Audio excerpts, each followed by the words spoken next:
हमारी संस्कृति, हमारे संस्कार सदा रहें हमारे साथ। सब्सक्राइब करें भारतीय संस्कृति इंडियन कल्चर चैनल को। जय श्री राम भक्तों, आप सभी का स्वागत है हमारे इस YouTube चैनल में। भक्तों, आप सभी ने रामायण से संबंधित अनेकों कथाएं सुनी होंगी, देखी होंगी या पढ़ी होंगी, लेकिन आज हम जिस कथा के बारे में सुनने जा रहे हैं वह कथा बहुत ही दिलचस्प है। जी हाँ, और इस कथा का अपना एक विशेष महत्व भी है। भारत के अनेक राज्यों में इस कथा को बड़े ही चाव से सुना और सुनाया जाता है। पौराणिक मान्यताओं के अनुसार यह कथा सुनने वाले और कहने वाले को कभी भी धन की और यश की कमी नहीं होती। माता सीता की यह कथा उसके घर में सदैव सुख समृद्धि रखती है। तो दोस्तों, अगर आप इस कथा को सुनना शुरू कर ही चुके हैं तो इसे बीच में बिल्कुल भी छोड़कर मत जाइएगा। ये कथा पूरी सुनने पर आपको माता सीता का आशीर्वाद बहुत अच्छे तरीके से प्राप्त होगा। ये वर माता सीता ने श्री राम से लिया था और कहा था कि जो भी व्यक्ति इस कथा को सुनेगा या कहेगा उसके सभी दुखों को श्री राम दूर करेंगे और उसके घर में कभी भी दुख नहीं आने देंगे, साथ ही कभी भी धन धान्य की कमी नहीं होने देंगे। तो उम्मीद करता हूँ कि आपको हमारी ये आज की कथा पसंद आएगी, लेकिन उससे पहले अगर अभी तक आपने हमारे चैनल को सब्सक्राइब नहीं किया है तो हमारे चैनल को ज़रूर सब्सक्राइब करें, साथ ही बेल आइकन को भी प्रेस करें ताकि आपको हमारे वीडियोस के नोटिफिकेशन टाइमली मिल सकें, और अपने दोस्तों के साथ शेयर करके कमेंट सेक्शन में जय माता सीता और जय श्री राम लिखना बिल्कुल भी ना भूलें। तो चलिए भक्तों, शुरू करते हैं आज की अपनी इस कथा को, जिसका नाम है माता सीता की नितनेम की कथा। जी हाँ दोस्तों, इस कथा का नाम नितनेम की कथा इसलिए है क्योंकि भगवान श्री राम को माता सीता ने यह कथा नित्य नेम से सुनाने का प्रण लिया था। लेकिन ऐसा क्या हुआ कि माता सीता की यह कथा बीच में ही अधूरी रही, जानेंगे हम आज की अपनी इस ऑडियो बुक में। तो चलिए भक्तों, शुरू करते हैं। तो यह कहानी सीता माता कहती थी और भगवान श्री राम इसे सुना करते थे। एक दिन श्री राम भगवान को किसी काम के लिए बाहर जाना पड़ गया, तो सीता माता कहने लगी कि भगवान, मेरा तो 12 वर्ष का नितनेम यानी कि नित्य नियम है। अब आप बाहर जाएंगे तो मैं अपनी कहानी किसे सुनाऊंगी? श्री राम ने कहा कि तुम कुएं की पाल पर जाकर बैठो, जहाँ जो भी आए तुम उसे अपनी ये कथा सुना देना और उनको इस कथा के सुनने पर बहुत से लाभ प्राप्त होंगे। तो यह सुन माता सीता कुएं की पाल पर जाकर बैठ जाती हैं। एक स्त्री आई और उसने रेशम की जरी की साड़ी पहन रखी थी और सोने का घड़ा ले कर अपने साथ आई थी। सीता माता उसे देखकर कहती हैं कि बहन, मेरा 12 वर्ष का नितनेम सुन लो। पर वह स्त्री बोली कि मैं तुम्हारा नितनेम सुनूंगी तो मुझे घर जाने में देर हो जाएगी और मेरी सास मुझे बहुत मारेगी और मुझे लड़ेगी। उसने कहानी नहीं सुनी और वहाँ से चली गई। उसकी रेशम जरी की साड़ी फट गई, सोने का घड़ा मिट्टी के घड़े में बदल गया। सास ने देखा तो पूछा कि ये किसका दोष अपने सर लेकर आ गई है?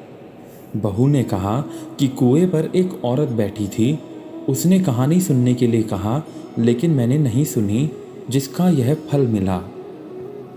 बहू की यह बात सुनकर अगले दिन वही साड़ी और घड़ा लेकर सास कुएं की पाल पर गई। सास को वही माता सीता बैठी दिखी।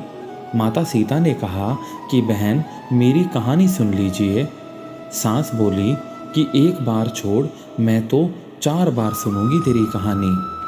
तो ये सुनकर माता सीता बहुत खुश हुई और माता सीता ने अपनी कहानी सुनानी शुरू की। तो कहानी कुछ इस प्रकार थी, लेकिन इससे पहले दोस्तों, मैं आपको यही बताना चाहूँगा कि ये कहानी सुनने वाले के जीवन में कभी भी धन धान्य की कमी नहीं आती और माता सीता उसके सभी दुखों को दूर करती है। तो अगर आप रोज़ एक बार इस कहानी को सुनेंगे तो आपके सभी दुख दूर हो जाएंगे और माता सीता की असीम कृपा आप पर बनी रहेगी। तो माता सीता ने जो कहानी सुनाई वो कुछ इस प्रकार से थी। राम आए, लक्ष्मण आए, देश के पुजारी आए, नित नेम का नेम लाए, आओ राम बैठो राम, तपी रसोई जियो राम, माखन मिश्री खाओ राम, दूध बताशा पियो राम, सूत के पलका मोठो राम, शाल दुशाला पोठो राम, शाल दुशाला ओढ़ो राम, जब बोलूँ जब राम ही राम, राम समारे सबके काम, खाली घर भंडार भरेंगे, सबका बेड़ा पार करेंगे, जय राम जय राम जय जय राम। सास बोली कि बहन कहानी तो बहुत अच्छी लगी। कहानी सुनकर सास घर चली गई और उसकी साड़ी फिर से रेशम जरी की बन गई। मिट्टी का घड़ा फिर से सोने के घड़े में बदल गया। बहू कहने लगी, सासू माँ आपने ये सब कैसे किया? सास ने कहा कि बहू तू जो दोष लगा के आई थी और मैं अब उस दोष को उतार कर आ रही हूँ। बहू ने फिर पूछा कि वह कुएं वाली स्त्री कौन है? तो सास बोली कि वो स्वयं माता सीता थी। वे पुराने से नया कर देती हैं, खाली घर में भंडार भर देती हैं। वह तो साक्षात लक्ष्मी जी का वास घर में कर देती हैं। आदमी की जो भी इच्छा हो उसे पूरा कर देती हैं। बहू बोली कि ऐसी कहानी मुझे भी सुना दो। सास बोली ठीक है तुम भी सुनो, और सास ने कहानी कहनी शुरू की। तो कहानी इस प्रकार से थी। राम आए, लक्ष्मण आए, देश के पुजारी आए, नित नेम का नेम लाए, आओ राम बैठो राम, तपी रसोई जियो राम, माखन मिश्री खाओ राम, दूध बताशा पियो राम, सूत के पल का मोठो राम, शाल दुशाला पोठो राम, शाल दुशाला ओढ़ो राम, जब बोलूँ जब राम ही राम, राम सवारे सबके काम, खाली घर भंडार भरेंगे, सबका बेड़ा पार करेंगे, श्री राम जय जय राम। कहानी सुनकर बहू बोली कि कहानी तो बहुत अच्छी है। सास ने कहा कि ठीक है, इस कहानी को रोज कहा करेंगे। अब सास बहू रोज सवेरे उठती, नहाती धोती और पूजा करने के बाद नितनेम की सीता की कहानी कहना शुरू कर देती। एक दिन उनके यहाँ एक पड़ोस की औरत आई और बोली कि बहन ज़रा सी आँच देना। तो वह बोली कि आँच तो अभी हमने नहीं जलाई। पड़ोसन ने कहा कि तुम सुबह 4 बजे से उठकर क्या कर रही हो फिर? उन्होंने कहा कि सुबह उठकर हम पूजा करते हैं और फिर सीता माता की नितनेम की कहानी कहते हैं।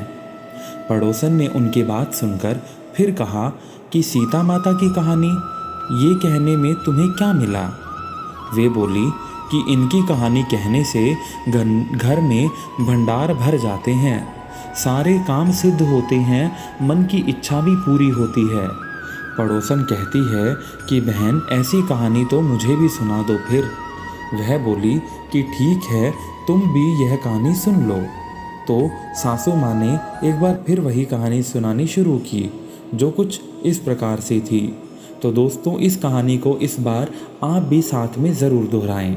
तो कहानी इस प्रकार से थी कि राम आए, लक्ष्मण आए, देश के पुजारी आए, नित नेम का नेम लाए, आओ राम बैठो राम, तपी रसोई जियो राम, माखन मिश्री खाओ राम, दूध बताशा पियो राम, सूत के पलका मोठो राम, शाल दुशाला पोठो राम, शाल दुशाला ओढ़ो राम, जब बोलूँ जब राम ही राम, राम सवारे सबके काम, खाली घर भंडार भरेंगे, सबका बेड़ा पार करेंगे, जय श्री राम जय श्री राम। सारी कहानी सुनने के बाद पड़ोसन कहने लगी, बहन कहानी तो मुझे भी बहुत अच्छी लगी। अब वह पड़ोसन भी नितनेम से सीता माता की कहानी कहने लगी। कहानी कहने से सीता माता ने पड़ोसन के भी भंडार भर दिए। अब तो पूरे मोहल्ले में नितनेम की कथा चल पड़ी। हर किसी की मनोकामना पूरी होने लगी।